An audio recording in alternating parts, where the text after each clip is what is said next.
Waalaikumsalam warahmatullahi Selamat datang di Rosa Virtual MTS Miftahul Ulum 2 Banyu Putih Kidul. Spesial Ramadan 1444 Hijriah. Spesial hari ini kita kedatangan tamu undangan, Bapak Sahroni. Aduh, saya minta maaf Pak.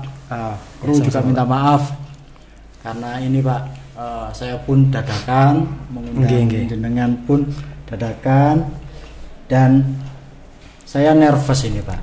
Nervousnya itu yang pertama saya nge-host Pak Sahroni juga. Oh iya Pak. Iya di awal saya di awal hari kedua. Kemudian jenengan. Nah, jenengan ini perwakilan alumni Pak nggih. Nggih, alhamdulillah saya alumni di sini Pak. Saya ini panggilannya Sahroni Pak. Ustadz Roni, Ustadz Sahroni. Sahroni Pak. Sahroni ya, oke. Nggih. Pak Sahroni. Nggih. Jenengan alumni Pondok Pesantren Miftahul Ulum Banyu Putih Kidul, nggih. Nggih. Nun sewu, kalau boleh tahu masuk dan keluarnya tahun berapa, Pak? Saya alhamdulillah alumni di Pondok Pesantren Miftahul Ulum ini masuk tahun 98 Pak. 1998. Masuknya tahun 98. Iya, 98. Nggih.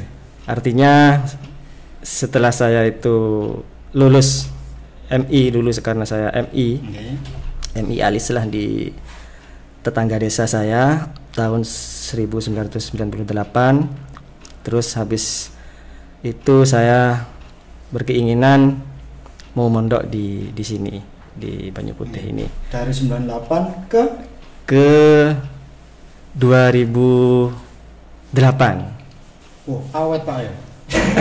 Ya lumayan Pak. Lumayan. 10 tahunan dia. Iya. 98 ke 2008. Jadi masuk di sini 98, saya di sini.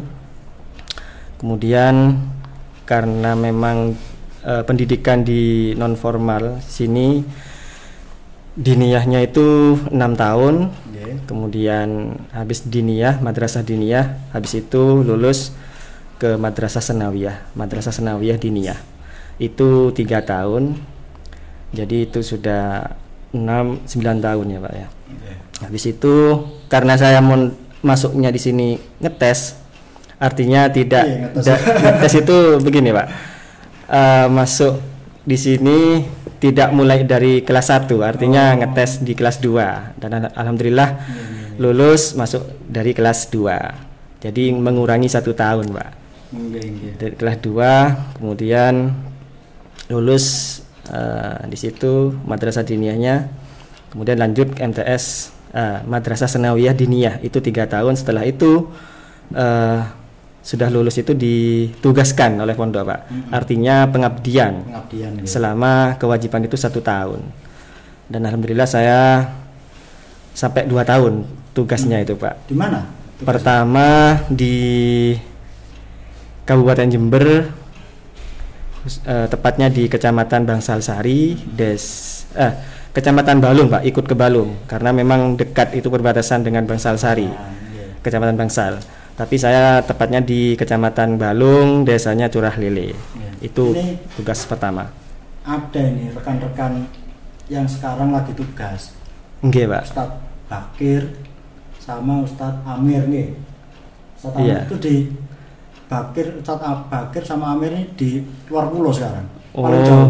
Nggih. Ya alhamdulillah komunikasi sama. Beliau juga aktif podcast seperti ini. Alhamdulillah Pak. Beliau ini filsufnya MTS 2 ini. Imam Ghazalinya MTS 2 ini.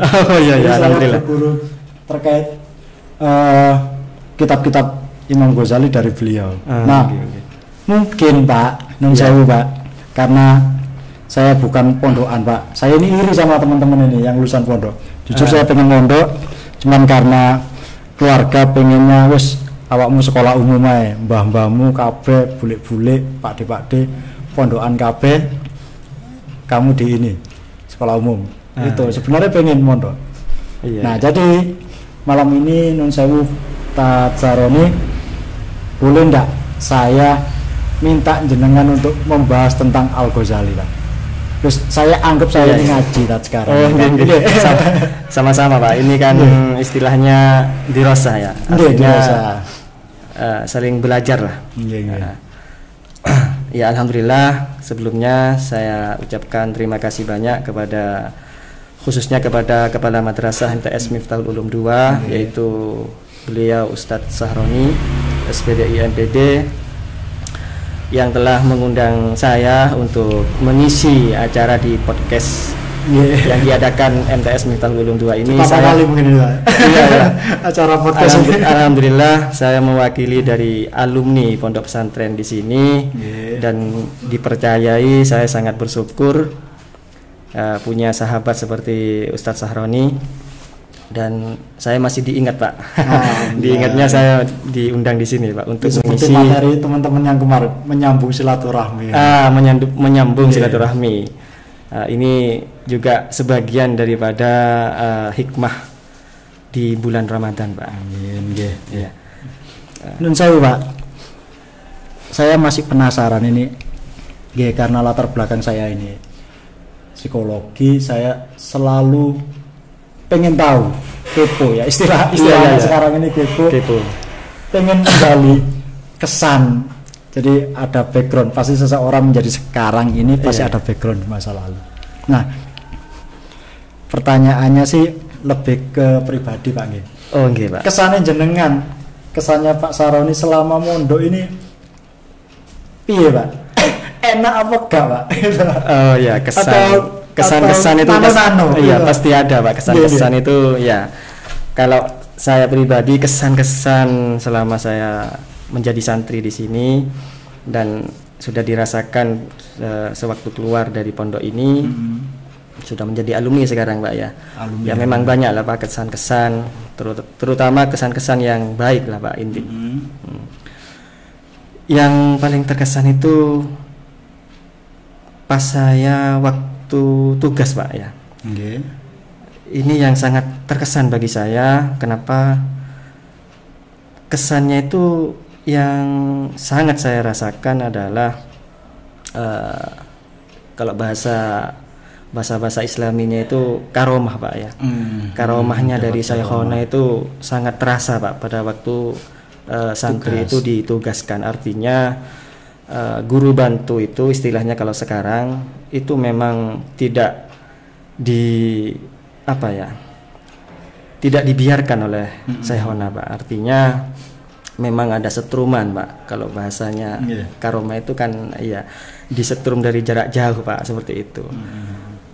Memang seperti karisma atau yang lain-lain itu memang dirasakan, sangat saya rasakan seperti orang ya seperti kiai itu sudah Pak. Ya dihormati, disanjung dan lain sebagainya. Setiap ada acara diundang, bukan diundang saja tapi memang dijadikan satu, artinya imam figur di kalangan masyarakat itu. Atau mungkin gini atau apa karomah tadi ini mungkin juga kita rasakan ini di MTS 2 ini. Iya Pak. Kita waktu itu tidak ada planning apa-apa Pak. Cuman Pak Kamat, Pak Sahroni ini punya impian bahwa madrasah baru kita ini ke depan harus menonjolkan literasi itu. Tapi kita tidak ada plan apapun ke arah sana. Kita hanya punya visi literasi, entah karena apa, mungkin jawaban dari jenengan ini bahwa ada karomah dari Syekhona, ada karomah dari pesantren, bahwa MTS kita di bawah naungan pesantren. Akhirnya Pak, ini mungkin teman-teman alumni bisa ini. Kita punya 2 karya buku. Ini karya siswa dan ini karya para guru. Dan ini mungkin bentuk karomah yang terwujud mungkin ini Pak. Iya. Betul sekali Pak. Jadi kita MTS 2 boleh teman-teman penonton YouTube MTS Miftahul Ulum 2 mau pesan buku semikolon judulnya. Ini karangan para guru. Iya, Pak. Sedangkan ini kata hubung karangan santri, karangan siswa kita. Iya. Dan ini akhirnya kita punya target bahwa tiap tahun insya Allah ada buku terbit Pak. Iya. Alhamdulillah. Kesempatan ini silaturahmi dengan jenengan sebagai alumni pesantren. Monggo jika berkenan mau membeli atau mensiarkan karya adik-adik ini. Ya mungkin karya bukan membeli kalau istilahnya ke saya, mungkin nanti bisa jadi hadiah bagi saya, Pak. Amin. Monggo kita siapkan Pak. Saya termasuk apresiasi kepada MTS Miftahul Ulum 2 ini karena saya rasa kan masih baru kan Pak ya, sudah bisa mencetak, memberikan karya kepada masyarakat umum, yaitu seperti buku-buku ini, terbitan buku karya guru dan karya siswa Pak ya. Iya. Ini kira-kira kapan ini para alumni punya buku ini? Kita kumpulan buku semasa. Mudah-mudahan di alumni juga bisa mencontoh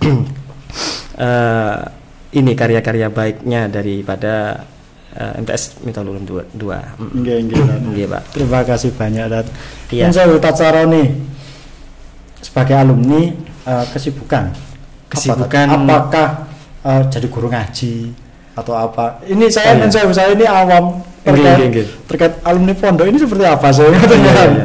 Oh memang jenengan tidak bukan dari pondok pesantren, saya tersesat ada di sini. Gitu. Iya. Jadi kesibukan jenengan selama ini apa, Ustaz? Alhamdulillah saya aktivitas sehari-hari saya Pak berada di bawah di bawah Kementerian Sosial, Pak. Jadi saya itu menjadi pendamping sosial, Pak. Pendamping desa itu nggih. Iya, istilahnya kalau di Kemensos itu, Kementerian Sosial itu istilahnya namanya itu pendamping sosial. Kalau pendamping desa itu ada sendiri, Pak. Itu dari di bawah naungan Kementerian Desa, Kemendes ya. Seperti itu. Jadi kalau saya ini lebih ke sosial, Pak. Berarti beneran jenengan ini mengabdi pada masyarakat, pada umat ini. Iya. Salut. Alhamdulillah, Pak. Alhamdulillah. Salut. Bisa mengabdikan diri kepada masyarakat khususnya. Jadi di kesibukan pekerjaan saya, profesi saya itu di pendamping sosial, Pak. Artinya saya itu mendampingi orang-orang yang mendapatkan bantuan sosial dari pemerintah, khususnya ya dari Kementerian Sosial, Pak, di bawah naungan Kementerian Sosial. Contohnya, jadi saya itu lebih ke penerima bantuan PKH, Pak. PKH itu program Keluarga Harapan. Itu sebetulnya program PKH dari Kemensos ini dimulai tahun 2007, Pak. 2007 zamannya SBY dan sampai sekarang alhamdulillah sudah menjadi program nasional, Pak. Program nasional artinya bisa terus sampai sekarang. Jadi ini sekilas untuk memberi pengenalan ini, Pak. Perkenalan iya, Pak. Pengenalan gitu, tidak apa-apa ya. Biar jenengan juga ngerti. Di samping saya alumni di pondok pesantren ini, saya juga kesibukan saya, profesi saya berada di pendamping sosial, Pak. Di bawah naungan Kementerian Sosial. Sedikit di pekerjaan saya itu begini, Pak. Jadi di program PKH itu, program Keluarga Harapan itu adalah bantuan dari pemerintah bersyarat untuk warga miskin, Pak. Untuk warga miskin. Jadi tidak semuanya warga Indonesia itu bisa masuk ke kategori ke PKH ini, Pak. Bisa menerima bantuan PKH ini. Artinya di samping itu syaratnya itu adalah pertama harus miskin dulu, artinya tidak mampu, Pak. Nah, ini kategori miskin ini Angel ini zaman sekarang. Iya, angel betul sekali Pak. Angel, tapi memang ada kategori-kategori yang harus dipenuhi oleh penerima, oleh KPM istilahnya Pak. KPM itu adalah keluarga penerima manfaat. Penerima manfaat. Ini nanti itu berupa uang cash atau kalau PKH ini atau berupa lapangan pekerjaan atau produk atau apa? Kalau PKH ini uang Pak, artinya langsung uang cash, tunai ya. Jadi bantuan bersyarat kepada keluarga miskin ya secara tunai Pak. Secara tunai sekarang. Jadi memang syaratnya itu harus mempunyai komponen Pak. Komponen itu pertama komponen pendidikan ya Pak ya. Ya ini terkait juga kepada lembaga-lembaga pendidikan, ya, artinya ini tugas moral ini. Ya, moral sekolah-sekolah. Iya betul Pak. Ada kaitannya ini. Memang berat untuk mengemban amanah ini karena memang yaitu tadi bantuan dari pemerintah ini, bantuan sosial ini memang untuk keluarga miskin dan bersyarat. Syaratnya itu ada komponen satu pendidikan, yang kedua itu kesehatan. Ya kalau pertama pendidikan ini meliputi ya anak sekolah Pak, anak sekolah mulai dari tingkat SD sampai tingkat SMA. Terus untuk yang kesehatan itu adalah seperti ibu hamil Pak, ibu hamil dan ibu menyusui, dan juga balita, bayi 5 tahun. Itu juga termasuk syarat daripada komponen yang bisa masuk ke PKH itu Pak. Yang ketiga itu adalah ketiga itu komponennya adalah kesejahteraan sosial. Kesejahteraan sosial ini meliputi lansia, lanjut usia.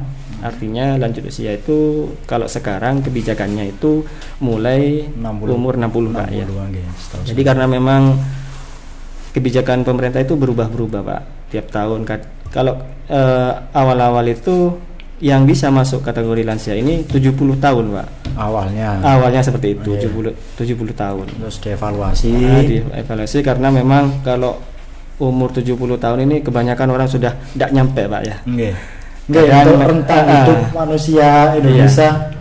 Jadi sekarang. Jadi di lapangan itu yang saya temui kadang datanya keluar tapi orangnya sudah mati Pak, seperti itu. Karena sudah ya itu persyaratannya 70 tahun itu. Cekcok ini antara data dengan fakta lapangan. Karena kemarin Covid kan ramai seperti itu Pak. Apa mungkin juga gara-gara seperti itu? Karena indikatornya itu. Covid yang gimana Pak? Zaman Covid kemarin kan rame penerima PKH dengan ini dan lain sebagainya, cekcok masalah itu. Apa karena datanya yang memang tidak valid? Fakta itu di lapangan yang tidak sesuai dengan data. Jadi patokannya di fakta lapangan apa patokan di data? Akhirnya. Iya, perlu diketahui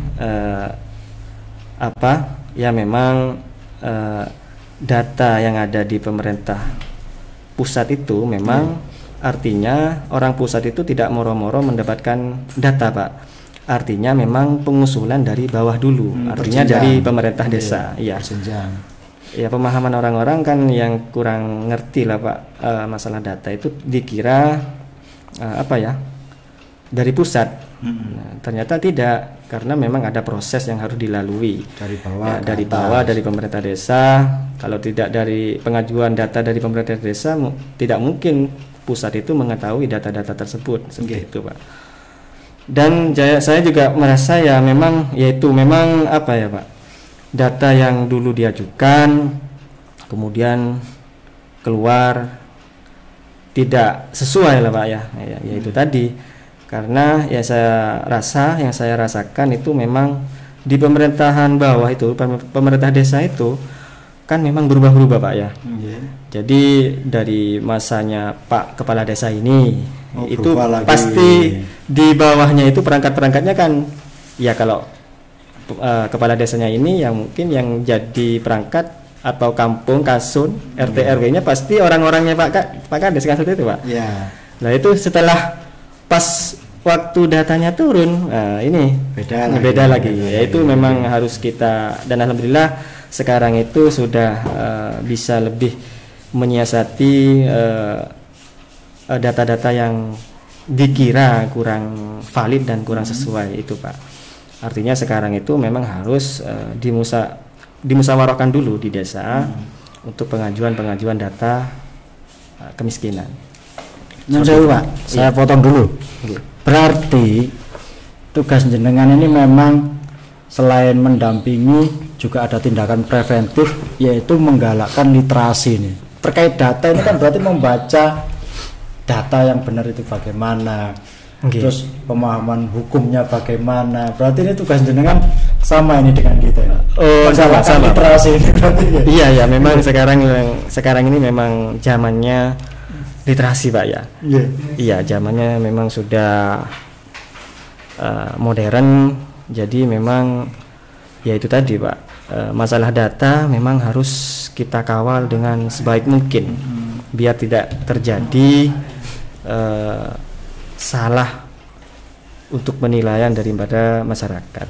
Seperti itu. Jadi memang kalau masalah data itu ya itu tadi, Pak, artinya pengusulan daripada orang yang bisa mendapatkan bantuan sosial, Pak ya. Iya. Itu memang harus dimusyawarahkan dulu, Pak. Di desa itu namanya musdes, Pak, musyawarah desa, yang melibatkan perangkat desa, kasun, tokoh masyarakat dan juga RT RW. Nah, itu, Pak. Biar apa? Biar datanya itu bisa valid semuanya, Pak. Iya. Tepat sasaran. Pak Saroni, terkait Ramadan ini tak? Ini di Rosa virtual spesial Ramadan tak? Oh, nggih. Kita kembali ke ini. Kembali ke request saya. Oh iya. Ngaji. Siap. Ya, tadi kan masih Pak, perkenalan diri tentang profesi saya sebagai alumni. Di samping itu apa kesibukan, yaitu tadi saya, Pak, berada di Kementerian Sosial. Terus dan itu memang kebutuhan kita untuk mengetahui, tidak ujuk-ujuk menyalahkan. Ini menyalahkan ini memang penting, Pak Saroni.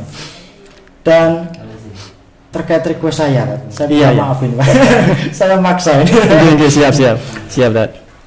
Apa terkait Ramadan, pendapatnya Imam Ghazali ini bagaimana? Karena saya pun belum jadi narasumber di Rosa ini, Dad. Oh, belum, Dad. Belum. Dan ketika saya pengen membahas hal-hal terkait dengan Imam Ghazali, belum ada yang sesuai dengan apa yang ingin saya kaji. Nah, karena Ustadz Bakir ini jauh di sana, kebetulan ada jenengan di sini. Saya minta bantuan jenengan untuk sekilas. Sekilas saja, tidak apa-apa. Alhamdulillah ya. Baik, kita kembali ke materi kita pada malam hari ini, yaitu tentang Ramadan. Karena memang sekarang bulan Ramadan dan pesan Imam Al-Ghazali seusai Ramadan.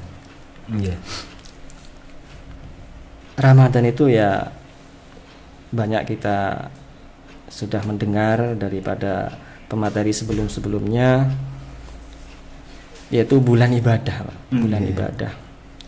Bulan ibadah yang memang bulan ibadah, tapi tergantung juga dikembalikan kepada pribadi individu masing-masing.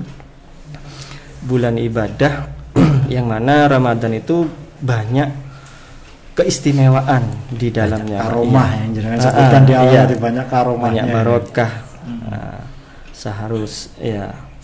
Sahrul Mubarak ya, Pak ya. Iya. Jadi keistimewaan itu bisa kita raih apabila kita memaknai bulan puasa ini dengan bermacam-macam peribadahan yang lain. Artinya kita mengisinya dengan ya termasuk dengan diadakannya podcast ini juga. MTS Miftahul Ulum 2 ini juga termasuk bagian daripada yaitu tadi mengisi keistimewaan daripada bulan Ramadan ini. Artinya peribadahan baik. Karena apa? Karena di bulan Ramadan ini nanti amal ibadah itu akan dilipat gandakan pahalanya. Beda daripada bulan-bulan yang lain. Seperti itu, Pak. Ya. Itulah keistimewaan di bulan Ramadan. Gitu, Pak. Ya tergantung kita, apakah kita ini sudah siap untuk menerima keistimewaan yang ada di bulan Ramadan ini dengan segala fasilitas yang ada pada bulan Ramadan ini. Di bulan Ramadan ini bukan banyak, Pak, fasilitas yang kita dapatkan, saking bulan yang penuh barokah amalan-amalan ini. Iya. Ini saya tahu nih. Nggih. Dengan segala fasilitas atau barokah yang kita terima selama Ramadan ini, saya ini kan awam tadi nggih. Awam, terus kita sudah ritual ibadah, kita sudah menghidupkan sunnah. Iya. Nah, kita rutinkan, bahkan kita disiplinkan yang wajib, semuanya kita hidupkan. Niat ingsun Gusti Allah ya seperti itu. Nggih. Tapi ada yang mungkin manusiawi nih, kalau menurut saya sih manusiawi. Iya. Tapi tidak tahu menurut orang lain. Kadang ini saya contohkan saya saja. Saya ini kok ya tidak pantas ya, tak? Tidak pantas. Pantasnya gimana, Pak? Tidak pantas. Apa iya amalan saya ini diterima gitu kan? Oh, jadi iya. muncul pertanyaan-pertanyaan seperti itu. Iya. Tapi bagaimana sih ciri-ciri amalan kita selama Ramadan ini bisa diterima gitu? Iya, nanti saya pertanyaan dari tinjauan Imam Ghazali mungkin gitu. Iya. Ya, begini Ustaz. Ini di samping Ramadan itu adalah bulan ibadah. Di samping itu ada pesan daripada Imam Al-Ghazali. Sebelum saya menjawab pertanyaan jenengan, nanti di akhir saya akan menjawabnya, Ustaz. Di pesan Imam Al-Ghazali sebagai, kalau dalam bahasa Inggrisnya itu masterpiece-nya Ihya Ulumuddin. Berpesan ya, iya. Mahakaryanya Ihya Ulumuddin, yaitu Imam Al-Ghazali. Di sini disebutkan ayyakuna qalbuhu ba'dal iftari mu'alliqan muttariban bainal khaufi war raja'i id laisa yadri di sini id laisa yadri balu saumuhu fahuwa minal muqarrabin aw yuraddu alaihi fahuwa minal mamkutin itlam yakun kadzalika fi akhiri kulli ibadatin yuragibu minha. Yang artinya begini, Pak. Pesannya, intinya daripada pesan daripada Imam Al-Ghazali di sini adalah setelah kita melaksanakan ibadah puasa ba'dal iftar ayyakuna qalbuhu mu'alliqan mutariban bainal khaufi war raja'i. Artinya kita diharuskan mempunyai rasa takut dan rasa berharap roja. Iya. Bainal khaufi war raja'i. Diharapkan, ditanamkan dalam hati kita mempunyai rasa takut dan menanamkan rasa berharap roja, Pak. Iya. Bahasa Arabnya roja. Takutnya apa? Yaitu takut ibadah kita selama bulan Ramadan itu tidak diterima oleh Allah Subhanahu wa taala. Nah, itu mungkin pertanyaan sedikit menghantui, sedikit membuat pertanyaan ini. Ya opo ya. Untuk memastikan itu gitu, Tat. Iya. Nah, itu memang harus ditanamkan dalam hati kita sebagai seorang muslim, Pak, ya. Untuk menanamkan rasa khauf itu tadi. Khaufnya takut amal selama satu hari tadi, setelah iftar kita buka puasa, kita harus menanamkan rasa takut itu tadi. Takutnya apa? Tidak diterima amal ibadah selama satu hari atau selama satu bulan, ibadah kita tidak diterima oleh Allah Subhanahu wa taala. Nah, itu. Dan juga harus menanamkan ini, roja itu tadi. Berharap sekiranya berharap kepada Allah Subhanahu wa taala bagaimana sekiranya amal ibadah kita khususnya di bulan Ramadan ini diterima oleh Allah Subhanahu wa taala. Jadi antara keduanya itu harus imbang, Ustaz. antara khauf dan roja. Ya, tetap waspada dan juga optimis ya. Nah, itu ya. Dan itu bukan cuma di bulan ibadah puasa saja. Yeah. Di ibadah yang lain juga harus yufarrigu minha katanya. Itu kan. Keterangan Tad Sahroni, kepala madrasah ketika beliau jadi narasumber pun sama. Yang utama nanti ini setelahnya, Pak. Bagaimana itu? Kan itu. Nah, ini. Pesannya Imam Al-Ghazali yaitu tadi bainal khaufi wa raja itu harus ditanamkan dalam hati kita. Bukan cuma di ibadah puasa saja, tapi di ibadah-ibadah lain kita harus juga menanamkan rasa itu. Takut, rasa takut. Seperti itu, Ustaz.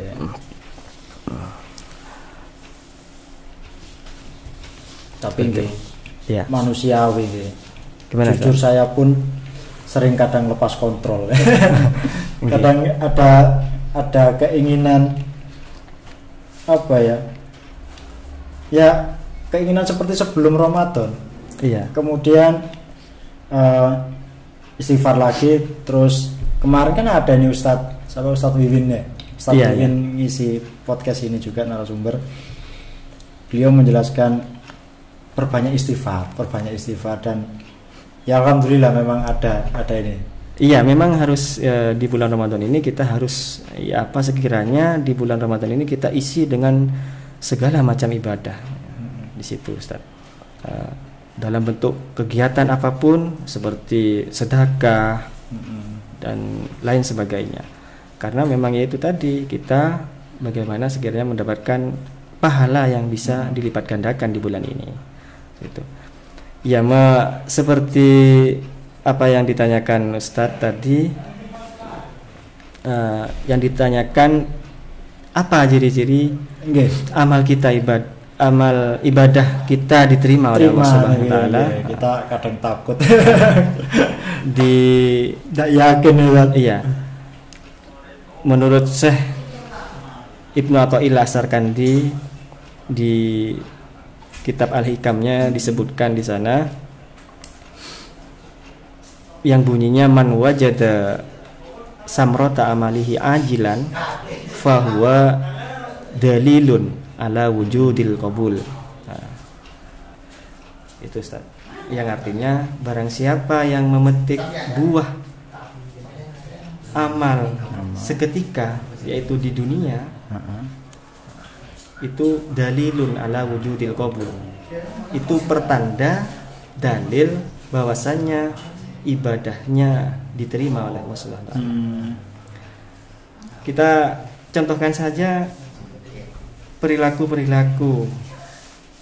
kita khususnya di MTS Miftahul Ulum 2 ini. Kemarin sudah saya dengar sudah melaksanakan akreditasi, Pak, ya, visitasi. Alhamdulillah. Itu juga bisa dimasukkan pada contoh yang didawuhkan oleh Syekh Ibnu Athaillah As-Sakandari yang baru saya sebutkan itu adalah bentuk contoh yang sudah dipetik tadi ini ya. Itu kan sudah dipetik, Pak. Bahwa petikan buahnya itu adalah akreditasi A. Alhamdulillah sudah dicapai oleh MTS kita. Alhamdulillah. Itu termasuk amalan. Man wajada samrata amalihi ajilan, itu tadi, Pak. Termasuk ke sana. Itu termasuk amalnya sudah diterima oleh Allah Subhanahu wa taala. Itu cirinya. Contoh kecil, ya. Salah satu cirinya. Kalau di bulan puasa, ya kita bisa konsisten di bulan-bulan berikutnya. Kita bisa melaksanakan ibadah seperti artinya konsisten.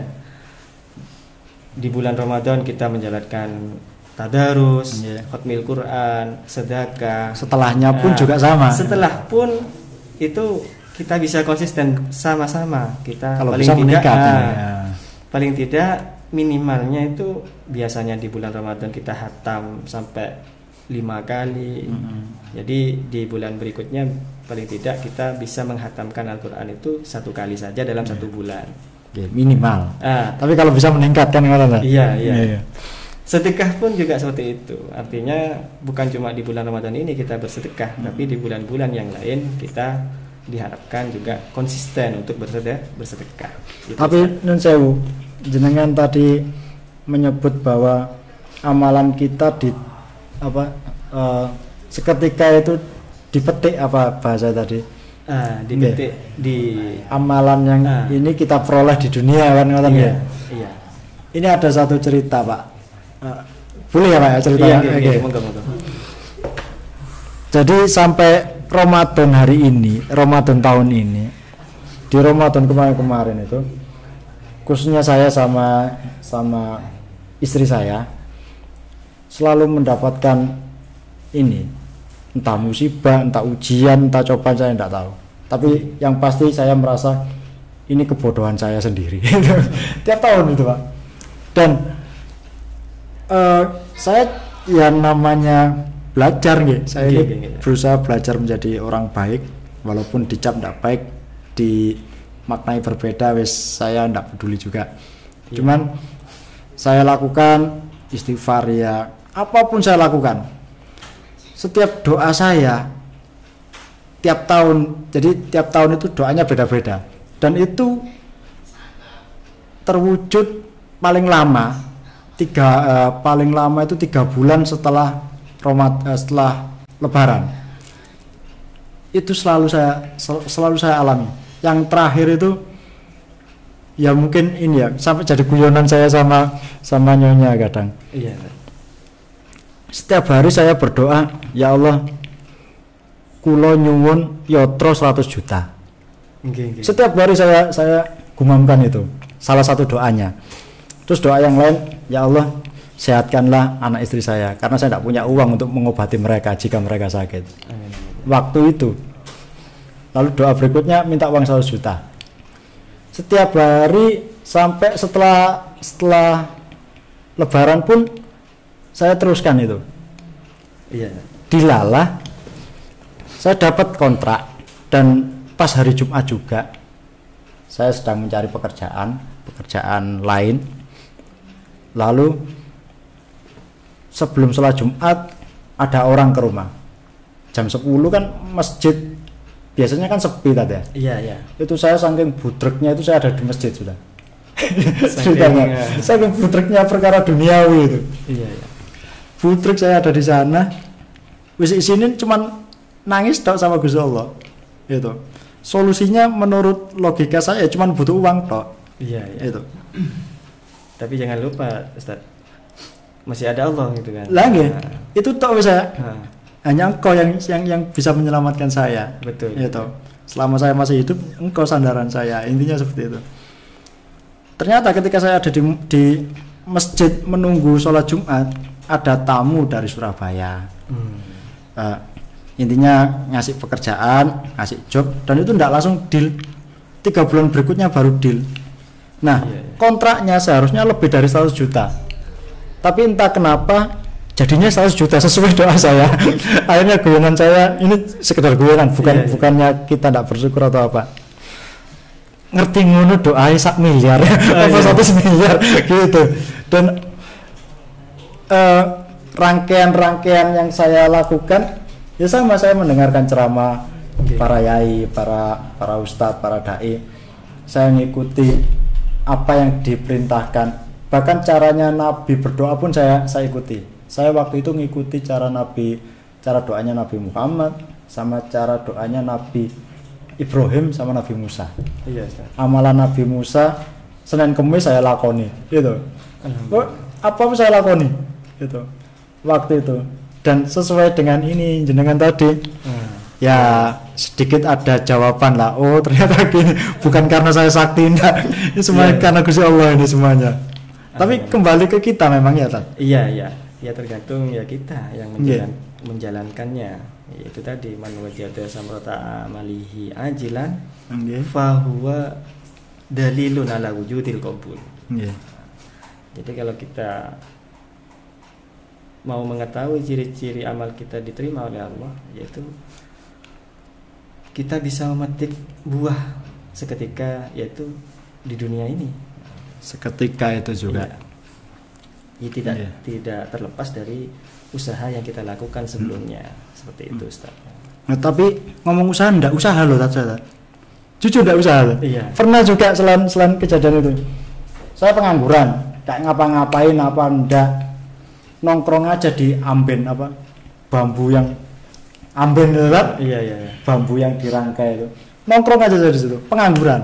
Jadi sudah kan, punya istri, punya anak. Tapi kan jenengan masih meyakini bahwasanya kita masih punya Allah yang bisa. Dan saya di pikiran saya gini, ya Allah, kasih saya kesempatan bahwa saya mampu untuk melakukan pekerjaan. Iya. Landilala ada orang jebret tanya tentang pasir Lumajang. Padahal saya pasir Lumajang itu pernah usaha pasir 2010 sampai 2011-an lah. Pernah usaha pasir itu. Berapa 10 tahun yang lalu kan? 11 tahun yang lalu. Setelah itu bangkrut dan lain sebagainya, nganggur. Ada orang waktu itu ini pembangunan tol Probolinggo itu. Dapat job itu. Alhamdulillah. Nggak usaha saya. Jujur saya nggak usaha, cuman saya doa saya, ya Allah kasih saya kesempatan bahwa saya bisa melakukan sesuatu pekerjaan. Ternyata mungkin itu kesempatannya dikirim orang gitu. Iya. Tambang nggak punya, apa nggak punya. Sebelumnya kan jenengan masih ada komunikasi dengan orang-orang itu. Nggak ada. Truk nggak punya, tambang nggak punya, mau hubungi siapa nggak punya, nggak. Pikiran saya cuma satu, ya saya ke Pasirian, karena Pasirian itu asal kata pasir. Itu tahu saya. Bismillah ta'ala berangkat. Ini terjawab di sini kan? Iya. Tapi saya merasa naif sih. Permintaan saya selama ini cuman dunia ini bagaimana tak? Kasih saya siraman rohani. Ya tidak apa-apa. Biar enggak kedunyan ini. Tidak apa-apa karena memang kita hidup di dunia. Iya. Di dalam Al-Qur'an juga Rabbana atina fid dunya hasanah wa fil akhirati hasanah. Sapu jagat tadi. Iya. Doa sapu jagat kita. Sebelum kita ke akhirat kan masih di dunia dulu. Bahwa bahkan di hadis itu disebutkan yang intinya kalau kita bekerja, kita bagaimana sekiranya mengingat bahwasanya kita ini akan hidup yang lama di kemudian hari. Iya. Masih hidup lama dan seperti itu. Dan kalau kita pas beribadah maka kita harus mengingat kita bahwa mau mati besok seperti itu. Gitu, Ustaz. Jadi yang tanamkanlah rasa takut dan rasa berharap, waspada dan optimis bahwa kita masih itu intinya. Jadi biar kita tidak sia-sia beribadah di bulan Ramadan ini. Seperti itu. Siap. Terima kasih. Mungkin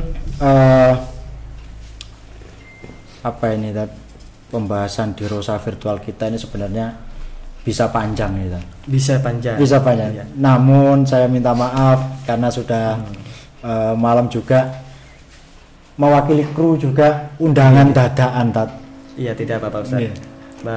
Bahkan saya sangat terima kasih telah mendapatkan undangan yang sangat mulia ini daripada MTS Miftahul Ulum 2 karena sudah mengundang saya mewakili alumni di pondok pesantren ini. Jadi kalau saya minta request jenengan tadi untuk membahas tentang Imam Ghazali, mungkin sebaliknya jenengan juga minta request tadi. Monggo ini buku semikolon kata hukum untuk alumni. Siap. Juga ini ini Afia. Zaman masih belum ada Ustaz. Masih belum ada. Iya. Ini kan masih baru-baru ini ya. Ini pengelolanya, manajemen yang ngelola juga Ustadz Fatur Rahman, guru di sini juga. Alhamdulillah. Ya. Monggo. Nggih. Bisa dibawa pulang Ustaz. Sekalian hadiah ya. Terima kasih banyak. Kapan-kapan kalau diundang mohon berkenan. Insyaallah siap saya. Terima kasih banyak. Mohon maaf atas salah kata dan salah sikap. Saya masih belajar ya. Oke. Jadi seperti itu pemirsa YouTube MTS Miftahul Ulum 2 Banyu Putih Kidul Lumajang.